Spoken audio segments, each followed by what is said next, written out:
Star Trek fans. For 18 years, Michael created all the Ferengi, all the characters, and he was also our makeup artist. He created Sleestak and Chaka the Pakuni and all the monsters that we had, and was also our makeup artist too.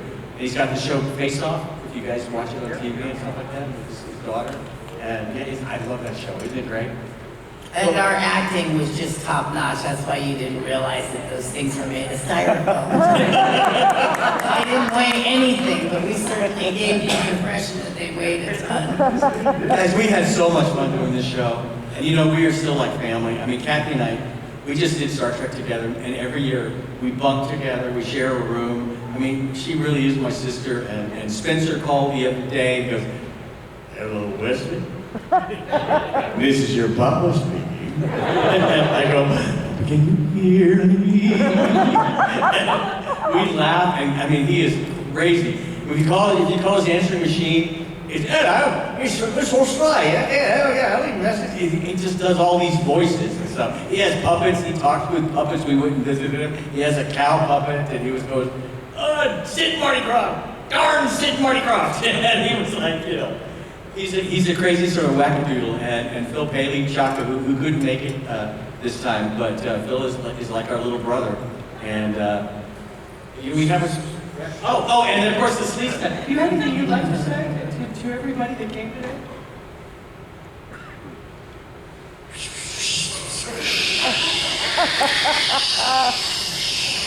No.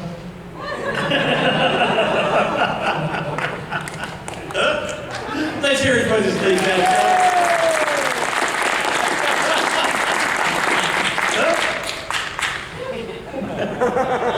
Yeah. Be very afraid. Tonight, if there's a knock on your door and it's dark in the hallway, don't open the door. Well, speaking of Walker and strange food, the first day I was on the set, I know that we always tell everybody that we filmed the Chaka, meeting Chaka episode first, but my very first day on the set, I remember because I was wearing the dark blue corduroys that I eventually had to replace with maroon ones because they were fine when we were just shooting scenes that were in the cave and everything, but the second I stepped on the chroma key from the waist down, I'd disappear. So, it was blue screen back then, yeah, not green screen. Blue screen. screen, like a cobalt blue. And so my pants would disappear. But I was wearing the blue Levi cords, and it was a scene with Walker, and it's the one where he says, "Here, have some of this fermented fish juice or whatever, and it'll put hair on your chest." So put fermented fish juice on your food list, because that was on there the very first day I got there. But the line that you had to say, I think, was your favorite line. Well, because my voice is what killed David Gerald in the sound booth. He said that my voice cracked so hard that it practically busted his eardrums. Because I went, "I don't want to hear your chest." But my voice was way up there. It sounded like Marlo Thomas when she does that one cracking thing in her voice. But that was your favorite line, "I don't want to air the chest," Yeah. right? Yeah. Mine was Dopey was caught in the tree, and he was screaming, "Ah! Ah!" And Grumpy was coming to get him, and I'm trying to, Dopey, get away, go backwards, go backwards. And he wouldn't go back, and my favorite line was, I look at Dopey, and I start to scream, "Do you want to be dinosaur stew?" And he goes, "Whoop!" and flips back, and escapes Grumpy. So. Sometimes making those lines work were a lot of fun. But we had, come on guys, we had the best sci-fi writers. And I know that the effects, from the 70s, they were state of the art at the time. In fact, the first episode we did, melding the chroma key, that was in videotape. And the dinosaurs in the stop frame were in film. And they'd never matched in real time, film and videotape. And it didn't work. So they got all the Disney engineers and some of the top engineers in Hollywood to figure out how to meld the two together. And sure enough, they were able to do it. So we'd be on the chroma key set, and it was huge. Like, imagine this room painted blue, the floor blue. And we'd be on it, and they'd say, "Look at that light, like right there, that projector, that's Grumpy's head, and run this way." And that's what we did. And so we could see on a monitor, we could see the dinosaurs, they moved, and they would And the videotape, they would shrink us down to fit proportionate to the dinosaurs, and they could put it in real time. And it had never been done before. So at the time, this was state of the art. I mean, it was crazy state of the art. And of course, we didn't have CGI back then. But it's the scripts. If you watch it today, the sci-fi, the first two seasons, of course, with David Gerrold's influence. I mean, they really hold it. They're some of the best sci-fi writers around. You know, they just all finished Star Trek. Star Trek was on for 3 years. You know, it was disappearing, and David was able to call in all of his friends. And some of them, like Harlan Ellison, even had, who never wrote for Land of the Lost, but had written a spec script that never got made. So, and David, by the way, just to let you know, we just did a show with David, and he's writing a new novel about Land of the Lost, and it's what happens 40 years later, and he's about to finish it. And 40 years later, we had a little baby brother that couldn't go on the rafting trip with us. And 40 years later, he has 2 daughters, and they've come to find us in Land of the Lost. And that's his new novel. So we'll see what happens. I'm so excited about this book. Yeah, and Marty said he'd do another real movie. He's at Comic-Con. You go, I know, okay, all right, we blew it. You know. Oh, and by the way, Sid Croft, the question that everybody's asked Sid Croft over the years, Puff and stuff, Lidsville, Land of the Lost. He goes, yes, all right, I inhaled. They denied it for years. He did deny, no. Yeah, right. From what I understand, Sid calls me a lot now, and Kathleen and I, we've done this podcast. He has a Sunday podcast live, and I've done it 3 times, and Kathleen and I did it a couple weeks ago. And when he calls, you don't have a conversation with Sid, you have a listen. And he will call and talk to you and he regales me with stories for an hour. I just go. And it's the most incredible hour you could ever have, talking about all the people he's worked with, who's a puppeteer, you know. He headlined he was an entertainer for years. And he opened for every major act that you can imagine, from Judy Garland, you know, to Marlene Dietrich, everybody back then. Most of you guys don't know who the heck we're talking about, but ask your grandparents. But it's amazing, and they just said that, Marty just said to me they're going to do another Land of the Lost, based on the original show. Yeah. Because once again, they blew it with the Will Ferrell movie. So.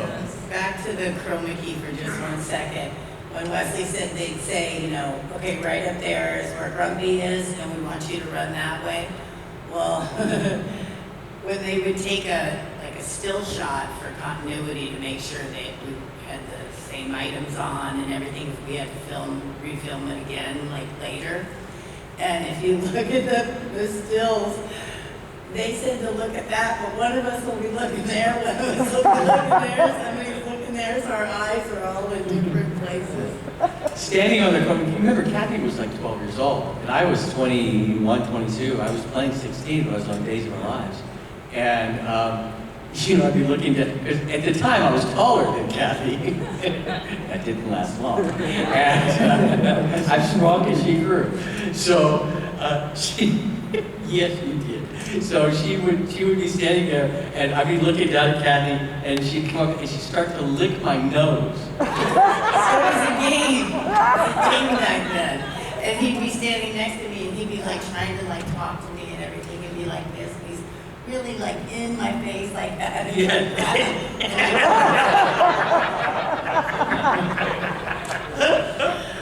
And I actually had that on Home Movies. My sister or somebody in my family filmed it. And I, at one time, like a year ago, put it on my Facebook page. And they're real dark and they're blurry and everything. You can still see it. You can still see that it's us. And in that film, I'm actually holding, like, Grumpy, the actual figure of him. And Phil's in it with me, and I think he's holding Dopey. Yeah. But it's our home movies that you should, you know, try to see those on my Facebook page. They're really cool. And Kathy had a replica of Dopey, a really identical replica of the Dopey puppet. She brought it with her. It's at the table, but it's kind of creepy too. It's like, there's Dopey again, because you know, it was all for close-ups when Dopey would come in and stuff like that. It would be this little puppet. Again, the Crofts were puppeteers. So, and they made those. You know, we shot 2 full episodes a week, 2.5 days per episode. And Sid said that they paid, I think $40,000 to $50,000 an episode.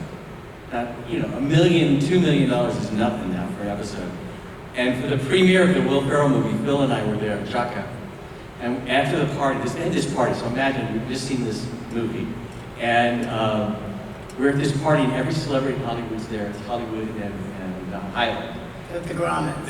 Yeah, and it's with the party there. So there's this big room, and there's ice sculptures, and projections of Land of the Lost, and props, and Marco and Hemingway, and I mean, everybody's there, right?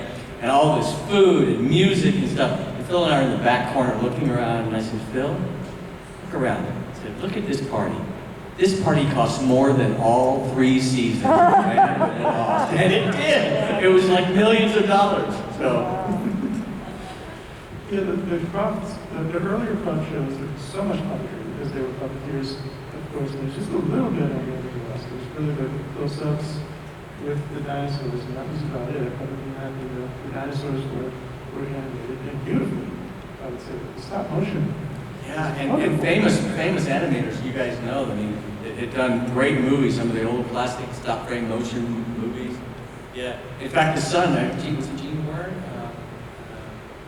Did Ice Truckers. You guys, you've seen that, the reality show Ice Truckers, where the ice is cracking in the truck? Yeah. That's not real. That's in a soundstage. I just found that out by the same guys that did the animation for Land of the Lost. And it's a small truck, and it's all not CGI, but it's all done in real time in a prop house. So when you see that the tires go like that, there's no danger. There's an episode where there's a sleeve stack in the background. That was a red flag. Oh my God. But we had so much fun, guys. And, you know, I got to sing the theme song to Land of the Lost. And of course, we went to the second, when Spencer left for money. When Spencer left, you know, it was kind of our jumping the shark moment.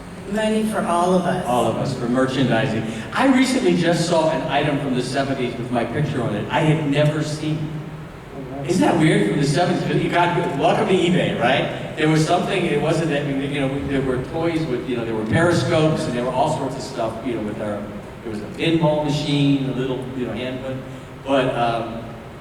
But we, you know, we had so much fun, and I was recording for Motown back then. That didn't, I get quite, the Wesley thing, the first, isn't it just Wesley? Yeah.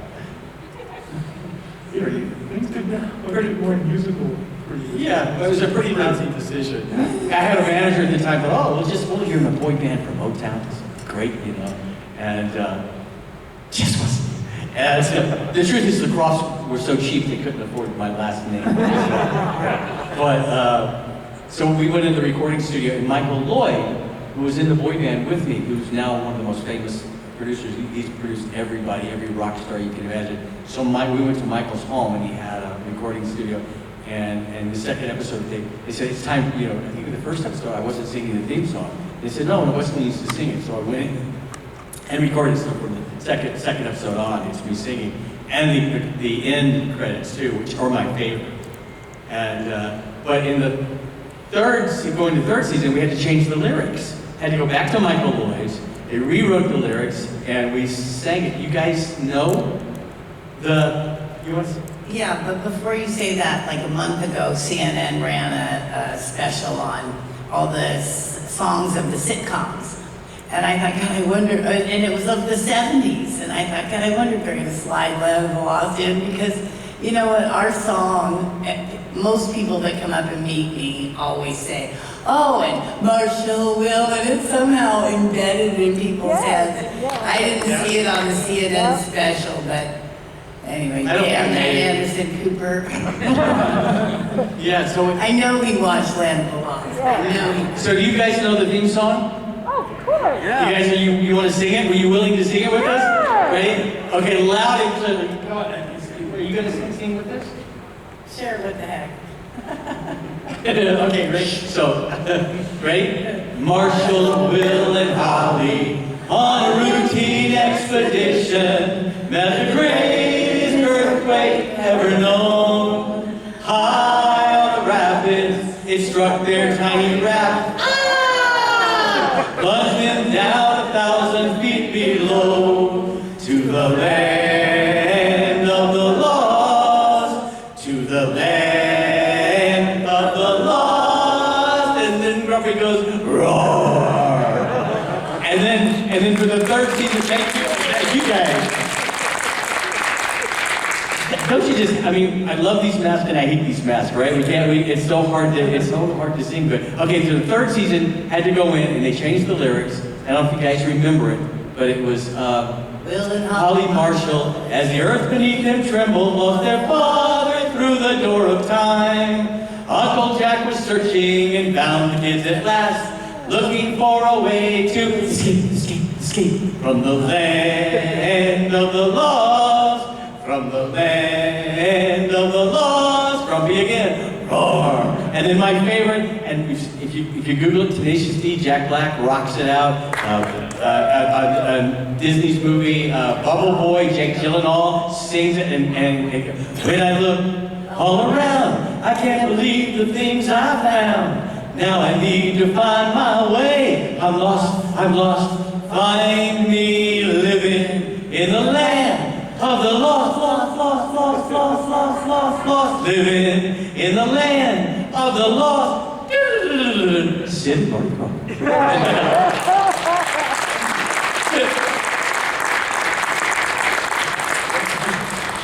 So, fine transition moments to hearing from you folks. I think did we have a room volunteer who was going to kindly bring the mic up here? I believe. Yeah. Anybody got a question for us? Yeah, we're going to have a microphone coming out. They're coming. Yep, they're coming. Did you get all your food questions answered? Oh, I did not. How was the parade, by the way? Did everybody go to the parade? Yeah. Was it good? I wanted to go so badly today, but we were